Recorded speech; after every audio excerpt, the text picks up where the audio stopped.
नमस्कार दोस्तों, आप सभी का हमारे भक्ति एंड फन वीडियो चैनल में स्वागत है। आज मैं आप लोग को साईं बाबा के चमत्कार की 10 कहानियाँ सुनाने जा रही हूँ, जिसको सुनकर आप हैरान हो जाएंगे। तो चलिए भक्तों, श्रवण करते हैं। यूँ तो शिरडी के साईं बाबा के सैकड़ों चमत्कार हैं, लेकिन हम यहाँ बता रहे हैं मात्र 10 ही चमत्कार। हो सकता है कि हमसे कुछ महत्वपूर्ण चमत्कार या बाबा की कृपा के किस्से छूट गए हों। तो चलिए भक्तों, श्रवण करते हैं। पहली कहानी। साईं बाबा प्रतिदिन मस्जिद में दिया जलाते थे। इसके लिए वे बनियों से तेल मांगने जाते थे, लेकिन एक दिन बनियों ने बाबा से कह दिया कि बाबा हमारे पास तेल नहीं है। तब बाबा वहां से चुपचाप चले गए और मस्जिद जाकर उन्होंने दिए में तेल की जगह पानी डाला और दिया जल पड़ा और यह बात चारों तरफ फैल गई। तब वहाँ के बनिए उनके सामने आए और उनसे माफ़ी मांगी, तो बाबा ने उन्हें माफ़ कर दिया और उनसे कहा कि अब कभी झूठ मत बोलना। दूसरी कहानी। एक बार बाबा का भक्त बहुत दूर से अपनी पत्नी को लेकर बाबा के दर्शन के लिए आया और जब वह जाने लगा तो जोरों से बारिश होने लगी। तब उनका भक्त परेशान होने लगा। तब बाबा ने उनकी परेशानी को देखकर कहा, हे अल्लाह, बारिश को रोक दो, मेरे बच्चों को घर जाना है। और तत्काल ही बारिश रुक गई। तीसरी कहानी। एक बार गांव के एक व्यक्ति की एक बेटी अचानक खेलते हुए वहां के कुएं में गिर गई। लोगों को लगा कि वह डूब रही है। सब वहां दौड़कर गए और देखा कि वह हवा में लटकी हुई है और कोई अदृश्य शक्ति उसे पकड़े हुए है।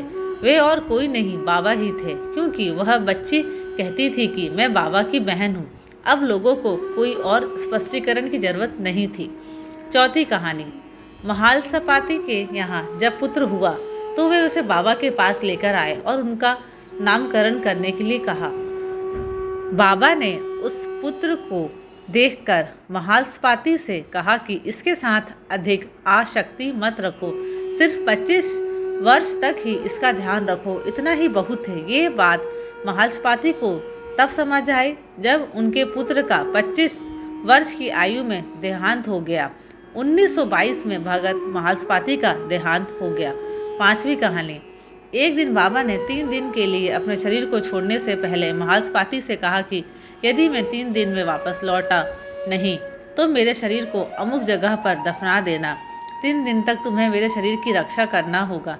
धीरे धीरे बाबा की सांस बंद हो गई और शरीर की हलचल भी बंद हो गई। सभी लोगों में खबर फैल गई कि बाबा का देहांत हो गया है। डॉक्टर ने भी जांच करके मान लिया कि बाबा शांत हो गए हैं, लेकिन महालसापाती ने सभी को बाबा से दूर रहने की सलाह दी। उन्होंने कहा कि 3 दिन तक इनके शरीर की रक्षा की जिम्मेदारी मेरी है। गांव में इसको लेकर विवाद हो गया, लेकिन महालसापाती ने बाबा के सिर को अपनी गोद में रखकर 3 दिन तक जागरण किया। किसी को बाबा के पावन शरीर को हाथ भी नहीं लगाने दिया। 3 दिन बाद जब बाबा ने वापस शरीर धारण किया तो जैसा चमत्कार हो गया, चारों ओर हर्ष व्याप्त हो गया। छठी कहानी। मुंबई के रहने वाले काका महाजनी का विचार शिरडी में 1 सप्ताह ठहरने का था। पहले दिन दर्शन करने के बाद बाबा ने उनसे पूछा, तुम कब वापस जाओगे? उन्हें बाबा के इस प्रश्न पर आश्चर्य सा हुआ। तब उन्होंने कहा, जब आप आज्ञा दें तब। बाबा ने कहा, कल ही। यह सुनकर काका महाजनी ने तुरंत शिरडी से प्रस्थान कर लिया। जब वे मुंबई अपने ऑफिस में पहुंचे तो उन्होंने अपने सेठ को अति उत्सुकता पूर्वक प्रतीक्षा करते पाया, क्योंकि मुनीम के अचानक ही अस्वस्थ हो जाने के कारण काका की उपस्थिति अनिवार्य हो गई थी। सेठ ने काका को बुलाने के लिए पत्र लिखा था, जो उनके पते पर वापस लौट आया। 7वीं कहानी। बाबा का जब हाथ जल गया था तो भागो जी शिंदे ही उनके हाथ पर घी मलने और पट्टी लगाने का कार्य करते थे। भागोजी शिंदे कुष्ठ रोगी थे। चांदोरकर जी बाबा के लिए मुंबई से एक डॉक्टर परमानंद को इलाज के लिए लेकर आए थे, लेकिन बाबा ने इनकार कर दिया और वे शिंदे के हाथों घी लगाकर ही ठीक हो गए। 8वीं कहानी। धुमाल एक मुकदमे के संबंध में निफाड़ के न्यायालय को जा रहे थे। मार्ग में वे शिरडी उतरे। उन्होंने बाबा के दर्शन किए और तत्काल ही निफाड़ को प्रस्थान करने लगे, परंतु बाबा की स्वीकृति प्राप्त न हुई। उन्होंने उन्हें शिरडी में 1 सप्ताह और रोक लिया। इसी बीच में निफाड़ के न्यायाधीश उत्तर पीड़ा से ग्रस्त हो गए। इस कारण उनका मुकदमा किसी अगले दिन के लिए बढ़ाया गया।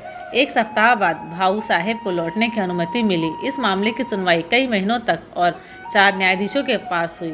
फलस्वरूप धुमाल ने मुकदमे में सफलता प्राप्त की और उनका मुवक्किल मामले में बरी हो गया। 9वीं कहानी। नासिक के प्रसिद्ध ज्योतिष वेदज्ञ 6 शास्त्रों सहित सामुद्रिक शस्त्र में भी पारंगत मूले शास्त्री एक बार नागपुर के धनपति साईं भक्त बापू साहेब बूटी के साथ शिरडी पधारे।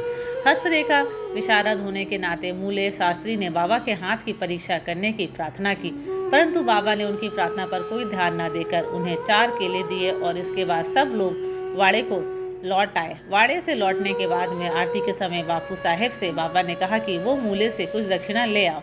मूले जब दक्षिणा देने के लिए गए तो वे मस्जिद के बाहर ही खड़े रहकर बाबा पर पुष्प फेंकने लगे, लेकिन जब उन्होंने ध्यान से देखा तो उन्हें बाबा की जगह उनके कैलाशवासी गुरु घोलप स्वामी दिखाई देने लगे। वे उनकी स्तुति करने लगे और जब आंख खोली तो उन्हें बाबा को दक्षिणा मांगते हुए देखा। ये चमत्कार देखकर उनका संशय दूर हो गया। 10वीं कहानी। एक डॉक्टर अपने साईं भक्त मित्र के साथ शिरडी पधारे। उन्होंने मित्र से कहा कि तुम ही दर्शन करने जाओ, मैं नहीं जाऊंगा, क्योंकि मैं श्री राम के अलावा किसी के समक्ष नहीं झुकता, खासकर किसी यवन के समक्ष, और वो भी मस्जिद में तो कतई नहीं। मित्र ने कहा कि तुम्हें वहाँ कोई झुकने या नमन करने को कोई बाध्य नहीं करेगा, अतः मेरे साथ चलो, आनंद रहेगा। वे शिरडी पहुँचे और बाबा के दर्शन को गए, परंतु डॉक्टर को ही सबसे आगे जाते देख और बाबा की प्रथम चरण वंदना करते देख सबको बड़ा विस्मय हुआ। लोगों ने डॉक्टर से पूछा कि क्या हुआ। डॉक्टर ने बतलाया कि बाबा के स्थान पर उन्हें अपने प्रिय इष्ट देव श्री राम के दर्शन हुए और इसलिए उन्होंने नमस्कार किया। जब वे ऐसा कह ही रहे थे तभी उन्हें साईं बाबा का रूप पुनः दिखने लगा। यह देख वे आश्चर्यचकित होकर बोले कि क्या यह स्वप्न है? ये यवन कैसे हो सकता है? अरे अरे, ये तो पूर्ण योग अवतार है। बाद में वो डॉक्टर वहीं रुके और उन्होंने परम अनुभूति का अनुभव किया। धन्यवाद। आशा करती हूँ कि आपको मेरे वीडियोस पसंद आते हैं। अगर आपको मेरे वीडियोस पसंद आते हैं तो प्लीज़ लाइक, शेयर और सब्सक्राइब ज़रूर करें।